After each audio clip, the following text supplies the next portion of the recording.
Hey there, Natalie here from Three Rivers, South Africa. Today I decided to do this video so that you can get to know who you're working with and how I operate. I was born in Vereeniging in 1961 and I am one of six siblings. I've got three sisters and two brothers and I'm slap bang in the middle of all of them. My junior school, I went to school locally at the convent. I was always at the convent all my life. And then when I went to high school, I was sent to boarding school in Boksburg. And I was only a weekly boarder, so it wasn't that bad. But I didn't appreciate it then, I must tell you.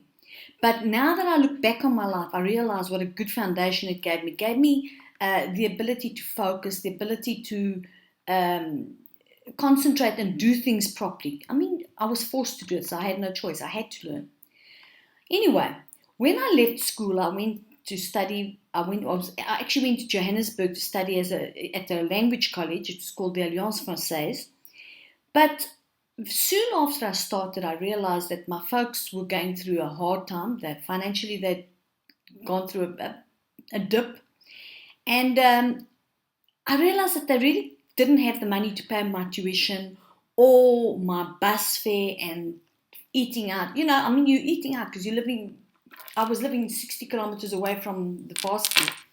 Anyway, cut a long story short, I decided after 3 or 4 months to quit that course, and the intention was I was going to work until the end of the year and then go and I wanted to go to university and become a nursery school teacher. However, I think the very next day I got a job and I started working at a travel agency. And I loved it so much, I never looked back. And you know what? By the age of 23, I'd opened my own travel agency and I worked like a demon. There was no limit to what I could do. Travel is a very pressurized job, and just try and picture this. You come to me, you want to travel in a year's time, but you're prepared to do all your arrangements. So I have to see you, but at the same time, I've got 10 or 12 clients traveling next week that don't have passports, don't have visas, and I've got to run after them. But that part of my life did teach me that you need to make the person that's come in early feel as welcome as the one that came in late. It's not his fault. So it did teach me to prioritize, but without hurting people's feelings and without saying, listen, I haven't got time for you. Because imagine if you came to me and I said, look, come back next week. It just doesn't happen. You don't do that. Okay. So anyway, that was, I worked as a travel agent for 20 years. And in 2000, I started looking at my life and I started thinking, I'm working like a demon, but I have nothing to leave my children because they are actually, the internet's going to take my business away. That was the way I looked at it. And I decided that I'm going to sell the travel agency, which I did. And then I went into a restaurant. It's called Wimpy.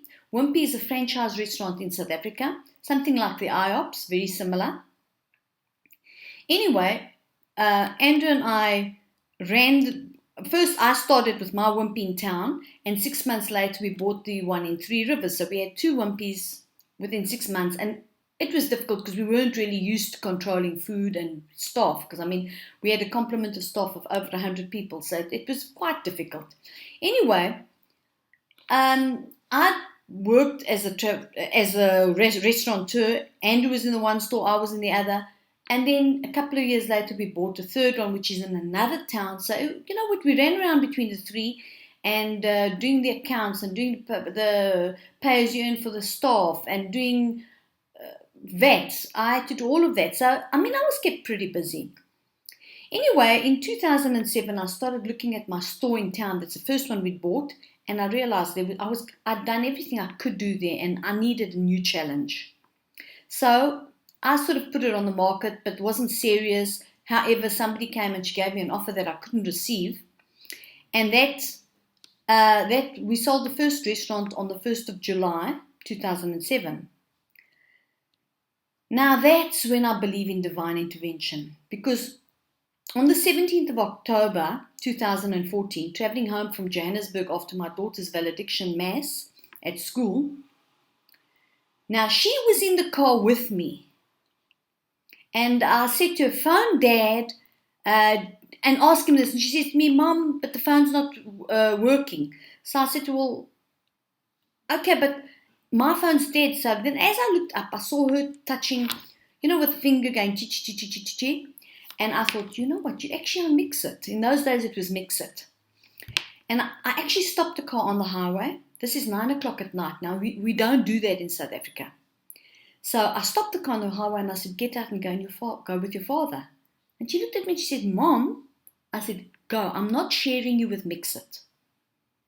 But anyway, my last recollection is I saw her getting into Andrew's car behind me and I drove off, knowing that when I got home, Andrew was going to give me help because in South Africa, we do not stop on the highway at 9 o'clock at night. Anyway, to cut the long story short, that was Alberton. Alberton is about half an hour drive from where we live. And that's the last recollection I have. And the next thing I remember seeing was I remember seeing the barrier coming towards me and I knew I was going to have an accident. All I can tell you is I rolled my car and it was actually it was very bad. I mean, the car looked an absolute nightmare. But the injuries were even worse. I mean, I fractured 2 vertebrae in my neck, 2 in my back. My ribs were fractured. I had a dislocated elbow, 2 broken wrists. So I really looked a mess. Spent 23 days in hospital and then eventually came home. And then for 4 months, I had one of those big, steel things holding your head so that my neck would heal. And it's healed, thank God. Okay. Anyway, that was in 2007 October, and I remember when I was lying in hospital, and the doctor said, "Don't move," because I hadn't actually. It was before they actually put the brace over me, and I remember lying in that bed and moving my feet and thinking, "Don't worry, you're not Christopher Reeve. You will walk again," and I did, and I'm here. And at the same time, that's the divine intervention. Firstly, if we'd had the 3 shops, how was Andrew going to cope with 3 shops over the Christmas period with me away? Secondly, Eleni, if she'd been in my car, there's no way she would have made it. At that time, I don't really remember if I was depressed or anything. I don't think I was, but it was hard. I'll tell you why. Because imagine now, I've got a big crane over my head, the frame. Then I've got this arm in plaster. Both these arms in plaster because the wrists were broken. Okay, I've got a patch here because I've had an operation on my ribs. My back as well there's 2 fractures in the middle back. So I looked like Man van Staal, we call that. That's like a steel person made. I was just walking around. And all I can tell you is that I did what the doctor said to me, what they told me to do, and today I'm fully recovered. I have nothing. So what got me through that time was definitely my state of mind. If you are positive about what you're doing and you can see something, see into it, this is no problem. But if you want to sit down and wallow in self-pity, believe you me, have a self-pity party. Okay, it just doesn't work. Anyway, okay, so now that was in 2007. Please try and understand something. Now, 2 years later, I decide, you know what, I'm going to go to the doctor. It was actually a year and a half later. I went to the doctor and I said, I know that I'm just having hot flushes at night, night sweats, and please just give me those hormone replacement therapies, things that you give everybody, and that everybody tells me it works. She looked at me and she says, yeah, but before I do that, I've got to do a thorough test. And she felt my breast and she said, there's a lump here. And I remember feeling her breast and saying, oh, no, it's always been there. I've always had that, don't worry. Anyway, she said, look, just to be on the safe side, you go and have a mammogram and then you'll see. And when I did go for the mammogram, the radiologist immediately advised me that I needed to see a surgeon. So I knew, okay, this was cancer. That's what it was. And came back to the doctor, and she sent me to a breast cancer specialist. She's actually a surgeon. Anyway, to cut the long story short,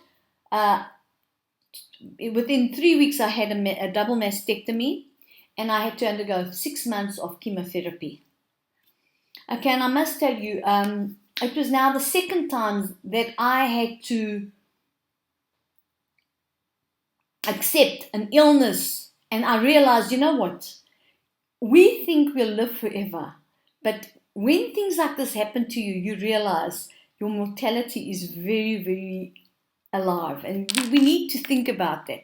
However, once again, a very positive mind, and what I actually did, everybody was said to me, you must be positive, you'll be okay, and I said, no, I will. But I actually used to do a lot of soul searching and a lot of motivational books. I read, I can tell you, Rich Man, Poor Man. I read a lot of books that would keep my mind occupied, and that is actually very important when something like this happens to you, that you keep your mind occupied, because I wasn't working, I wasn't even allowed to cook, so basically I was doing nothing. So I needed to keep the brain occupied. And I must tell you, after a couple of months, with the chemotherapy, you're a bit sick, but the worst part is I had what they call chemo brain, and when I tell you that, you just forget everything.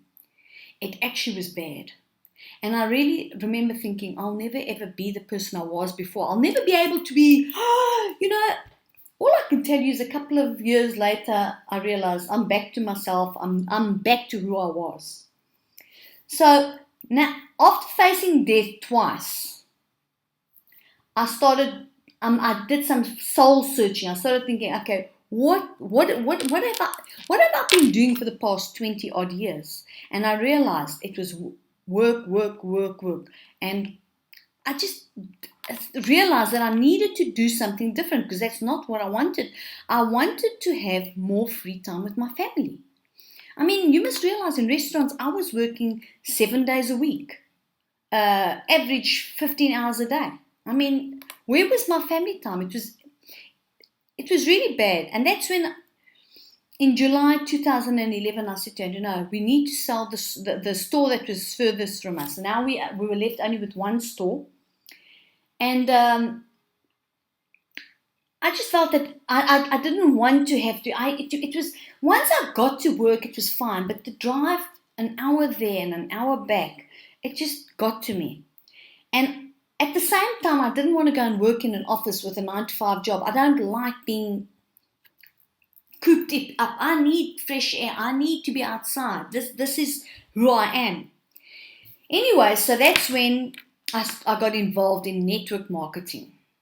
And I must say, the first year I made various mistakes. And even though people tell you, don't do this, don't do that, you do think you know better, and you do what you're not supposed to do. And all I can tell you now is, after the 3 years 2.5 years that I've been doing it now, I can tell you now one thing. If your leader tells you don't do something, understand she's been there. She knows what she's talking about, or he knows what he's talking about.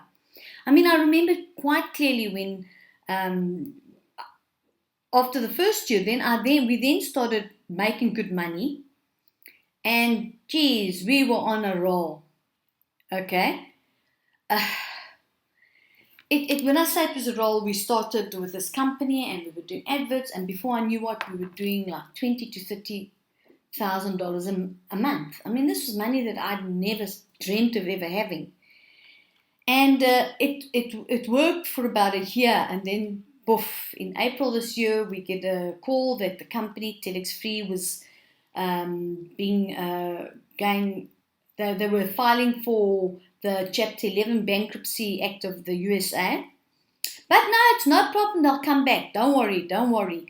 And look, it was a terrible shock, because I had quite a big group. I think we had nearly 5,000 people in our team under me. So I did feel quite bad because some of the people had just got in, say, a month before, so they didn't even get their money out, and that was the worst part. Me, there were some people, if you'd made your money, okay, it was a stream of income that came to an end, but it wasn't the end of the world. Anyway, when this happened, we were quite lost, and I didn't know what to do. And then Tony approached Andrew and myself and said, well, don't go after every shiny object you see. Let's just sit down and let's get something concrete and let's get a good business. And that's when he invited us to join Lawrence and Albie in the Carrot Bars business, the gold business that we were doing. And you know what? At first, I don't know if I expected it to be as fast as Telex Free, but it wasn't. And Lawrence kept telling me that I needed to be focused and I needed to communicate with my list. People know who I am. You know, people want to know that you're a normal human being. You're not somebody that's walking on water. And this to me was quite difficult because I'd never done what I'm doing now. This is not me. I'm not used to doing this. And I thought, you know what? Lawrence, there's no ways I can do this. It's just not me. But however, after speaking to him once, twice, 3 times, I decided I had to give it a bash because I had to. If you want to make it in the field, you have to follow your leader. You have to realize if he's telling you to do something, he's done it that way. Anyway, so I started doing it and I started making my little videos and starting giving what we call value to our team, because people want to know that you're a normal human being. People want to know that they can count on you. I mean, they don't want to deal with just this other number because she's got a name called Natalie. There's got to be something that I've got to offer you, something that you've got to think. In actual fact, I like to think of it this way. I've always said, your friends in business, your business associates should be your friends, because then you develop a nice relationship with them and you understand where they're coming from and they understand you, and it makes a lot more sense. Okay, so we were doing, now try and imagine this, we're doing well with the Carrot Bars, it's starting to take off and the whole team is focused, and Lawrence and Albie keep telling us, do not do other things, you stay focused and stay with the goal, you don't mess around. Now, about 6 weeks ago, I call it the Lawrence bombshell, okay? Because Tony comes to see me and says, no, Lawrence called him and said, listen, they're going to be involved in this bombshell of a business called Doobly. And at the time, to be honest with you, I was just quite happy. Carrot Bars was taking off, so why must I now look at something else? But you know what? If Lawrence says it's good, we must understand. He knows what he's talking about. He knows the guys. I didn't know the guys but he knew the guys that were our leaders now, the WUKA team. And he said, you know what? This is a 7 to 8 figure income we can actually do. So I start thinking, do I do it, do I not? And then I said to Andrew, you know what, I have to. Because I know Lawrence, and I know he wouldn't push me and he wouldn't push Tony into doing something that he could not see the value in it. Okay? When I started looking into this Doobly story, guys, I saw it straight away. And I wanted to get involved in that business like yesterday. You must understand, I started looking at the figures that were put in, the figures that were put in front of us with Doobly, and I started thinking, I can do these two together. I will earn my money on Doobly and save in gold. It's a win-win situation. So why not? Okay. Anyway, so I joined, and I only put in, imagine this, I put 5 people in, and in the first 3 weeks I made more than 3,500. Okay?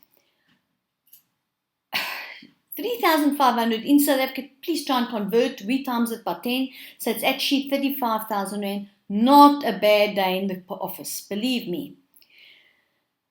Anyway, so when I saw this, I started seeing the value in it, and that's when I started sharing it with people on Facebook, telling them, because you know what, at first, you must understand, I come from a retail sort of background.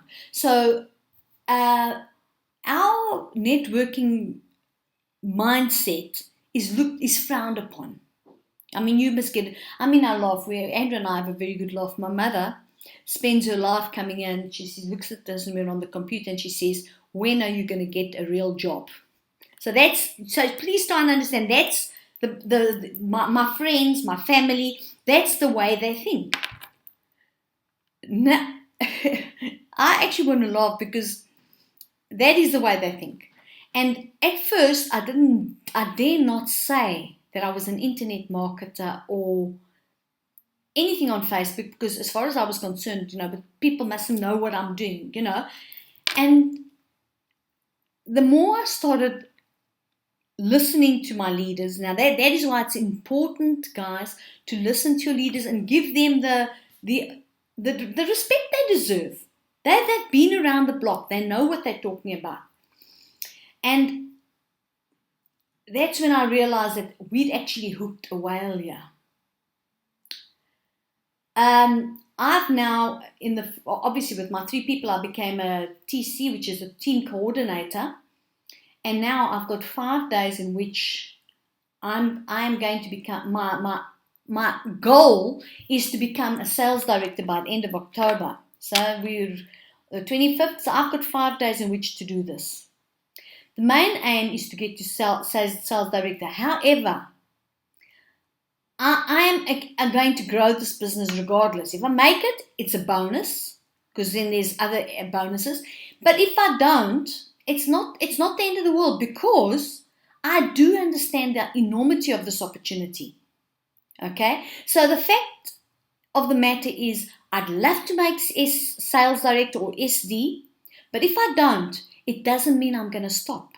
I'm going to work as hard as I can, because I can see there's a future in this business. With that said, I think I'd love you to get excited and get tucked in and get in as soon as you can, because remember, this business is in its infancy. Okay? Meaning that we are like right at the top of the chain. So believe me, guys, if we start working at this now, we'll have to work hard for the first, I say, 12 to 18 months. You'll have to work to get your people, to get your team going, to get the momentum flowing in this team. Okay? I mean, if you watch Facebook and you see what Team WUKA is doing, man, oh man. I mean, Lawrence and them, I think 3 weeks or 4 weeks, and I became junior vice president.